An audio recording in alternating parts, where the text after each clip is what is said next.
मेरे प्यारे दोस्तों, आज आपने देखा सीमा सचिन 10 चैनल पे।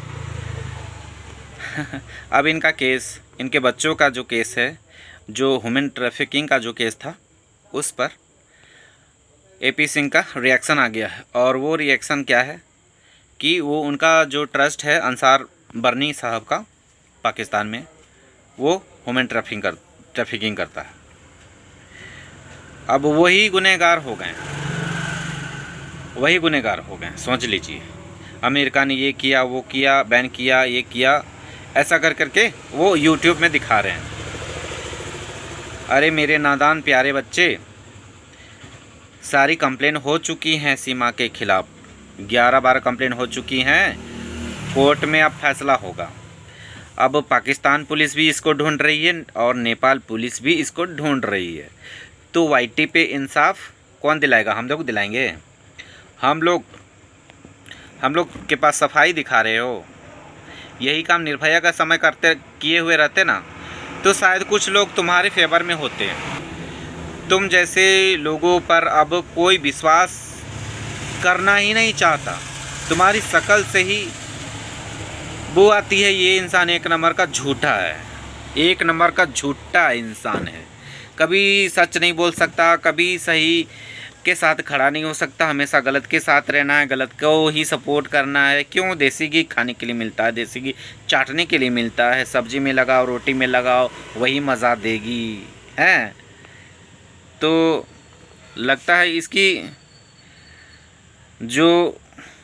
जो बुढ़िया होगी ना, तो कुछ ज़्यादा ही बुढ़िया होगी। क्योंकि पहले के ज़माने में लोग शादी भी कर देते थे तो उम्र दराज महिला से शादी करवा देते थे। तो अभी इसका दिल इस पर आ गया है, अब इसको जाने ही नहीं देना चाहता। क्यों भाई? अगर ये चली जाएगी, इसके बच्चे चले जाएंगे तो क्या दिक्कत हो जाएगी तुम्हें? और हम लोग क्यों रखे पाकिस्तानियों के बच्चे को? तुम तो बहुत देश हित वाले बनते हो, तो पाकिस्तानी के बच्चे को हम लोग क्यों रखेंगे अपने देश में? क्यों रखेंगे? यहाँ धर्मशाला खोल के रखे हुए हैं, बताओ। उसका बाप जब खुद बोल रहा है कि मुझे मेरे बच्चे चाहिए, तो तुम्हारी क्यों फटी पड़ी है? क्यों तुम्हारे पिछवाड़े में आग लगी पड़ी है? क्यों प्रॉब्लम हो रहा है तुम्हें? बताओ। तुम्हारा माल तो यहीं रहने वाला है, बच्चे ना जाएंगे? तुम्हारा देसी घी यहीं रहने वाला है, समझे? अभी उसका कुछ होने वाला नहीं, अभी लंबा प्रोसेस चलेगा। तब तक खूब देसी घी खा ले, देसी घी पूरा खा ले, चाट ले। अभी इसका केस लंबा चलेगा। ये जब जेल चली जाएगी ना, तो चल जाना वहाँ चाटने। फिर यहाँ 5 साल रहेगी, फिर आपका नेपाल में रहेगी। ह्यूमन ट्रैफिकिंग का है, नेपाल का कानून बहुत तगड़ा है बाबू। वहाँ कम से कम 20 साल तो वहाँ चल जाना। तुमको इतना ज़्यादा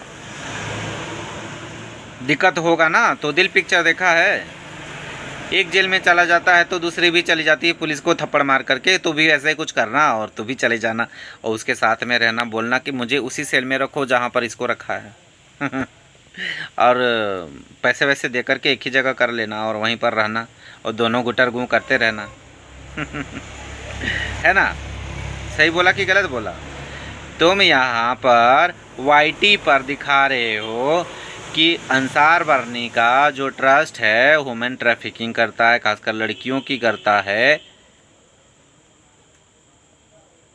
पाकिस्तान का वो बंदा नामी गिरामी है, और अच्छे लोगों में तुम जैसे लोग में उनकी गिनती नहीं होती। अगर ऐसा होता तो हैदर उनके पास अपनी समस्याएं लेकर के नहीं जाते। समझ गए? नहीं समझे? तुम जैसे के साथ कौन आएगा अपना केस लड़वाने के लिए, जो खुद गलत होगा? समझे? सही लोग तुम्हारे पास कभी नहीं आने वाला है। क्योंकि तुम्हारा जीजा तो खुद बोल चुका है कि तुम जिसका भी केस लड़ोगे उसको अन्याय दिलवाओगे। अन्याय दिलवाओगे। समझ में आया? नहीं आया? तो अन्याय तुम सबका करते फिरते हो, तो इसका भी अन्याय ही करोगे। इसीलिए तुम अपना जो चोंच है इसको बंद रखो और ज़मीन पर काम करो, और उल्टे सीधे हरकतें करना बंद करो। तुम अपने कमेंट्स देख लेना बेटा, एक बार जो तुम अपना कमेंट्स देख लेना। तुम कमेंट्स पढ़ पढ़ के तो लोग क्या से क्या कर लेते हैं, और तुम्हारा खिलाफ इतना कमेंट आता है, तुमको कोई फ़र्क नहीं पड़ता, क्योंकि तुम एकदम निहायत ही उस टाइप के हो, इसलिए तुम्हें कोई फ़र्क नहीं पड़ता। समझ गए? कोई फ़र्क नहीं पड़ता, तुम एकदम निहायत ही क्या बोले, उनके जैसे हो जो ज़मीन में रेंगते हैं और वही चीज़ें खाते हैं, वैसे वाले हो। तुम लोगों को देसी घी हजम नहीं होता। देसी घी को बात करता है ना, देसी घी हजम नहीं होने वाला है तुम लोग। तुम हमेशा, तुमको सब कोई बोल रहा है कि निर्भया के समय में अगर सही काम करते तो तुम पर ट्रस्ट करते लोग। अभी तुमको क्यों गालियाँ पड़ रही इतनी सारी? क्यों? क्योंकि तुम ईमानदार कभी बने ही नहीं, ईमानदार कभी रहे ही नहीं, हमेशा गलत का साथ दोगे, गलत का साथ दोगे, गलत का साथ दोगे। तो तुम्हारा साथ कौन देगा? सोचा है कभी? और तुम इस उम्र में ये सब कर रहे हो, उल्टी सुल्टी हरकतें कर रहे हो। थोड़े बहुत धर्म कर्म के काम कर ले, क्योंकि जो भी करोगे ना उसका फल यहीं मिलता है। समझ गए? तुम्हारे ही शरीर में सारा चीज़ बीतने वाला है, उस समय तुमको कोई देखने नहीं आएगा। ये आपका लप्पू भी नहीं आएगा और लपंडर भी नहीं आएगा। और ये छोटे छोटे बच्चों के साथ कैसी कैसी हरकतें करता है तुम्हें दिखाई नहीं देता? बच्चों को मारता है, पीटता है, और किस तरह से हरकतें करता है, नहीं दिखता है? और ये औरत हमेशा बिजी रहती है, या तो फ़ोन में रहती है या तो यारों में रहती है। ये बच्चों का कब केयर करने लगी? कब केयर करने लगी? हाँ, बबीता जो चमची चाची है उसके यहाँ बच्चे रहते हैं, यहाँ जब बच्चे शोर करते हैं तो लप्पू थप्पड़ मार करके उनको शांत करता है।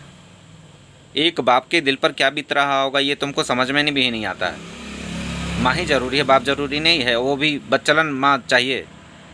बच्चलन माँ किसी भी बच्चे को नहीं चाहिए, उसके साया भी नहीं पड़ने देना चाहिए।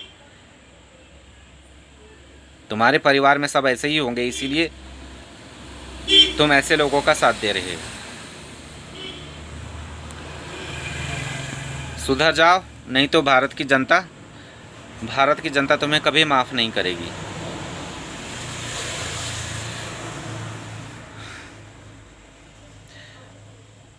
क्या बोले, तुम जैसे मोटी चमड़े वालों को समझ में नहीं आता, नहीं समझ में आएगा, कभी भी समझ में नहीं आएगा। और ये लप्पू इतना अच्छी जगह का है, भारत का है, हमारे देश का है, हमारे देश के संस्कार हैं, कि तू भी एकदम वैसे ही है। ना ना ना, हम गलत बोल रहे हैं, तू भी वही है।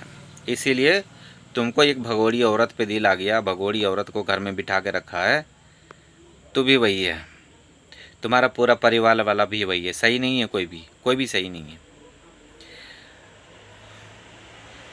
लेकिन हाँ, तू भी लपेटे में जाएगा, तू भी लपेटे में जाएगा, तुम्हारा पूरा घर बर्बाद हो जाएगा बेटा। समझ जाओ, संभल जाओ, घर द्वार छोड़ के भाग जाओ, सीमा को छोड़ दो। नहीं छोड़ते हो तो तुम इसके साथ साथ घुन भी पीस जाओगे गेहूं के साथ। ये तुम याद रखना, तुम्हारा पूरा परिवार बर्बाद हो जाएगा। ये ऐसी पनौती है कि भारत में घुसते ही 2 लोगों का ज़िंदगी खा गई। यानी कि वो कैसे जीते होंगे बिना पैसे के? क्या करते होंगे? वो उतने ऊंचे ओहदे में थे और उनका नौकरी चला गया। यहाँ घुसते घुसते उन्हें अब सगुन ही कर दिया। तुम लोगों का भलाई कैसे कर दे रही है? कैसे कर देगी? इसलिए तुम जितना जल्दी इसे पीछा छोड़ाओ उतना अच्छा है। तुम तो समझोगे नहीं। इंसान जब ठोकर खाता है तब उसको समझ में आता है, ऐसे नहीं समझ में आता, और तुमको भी समझ में नहीं आएगा। तो बाय, टेक केयर, अपना ख्याल रखना।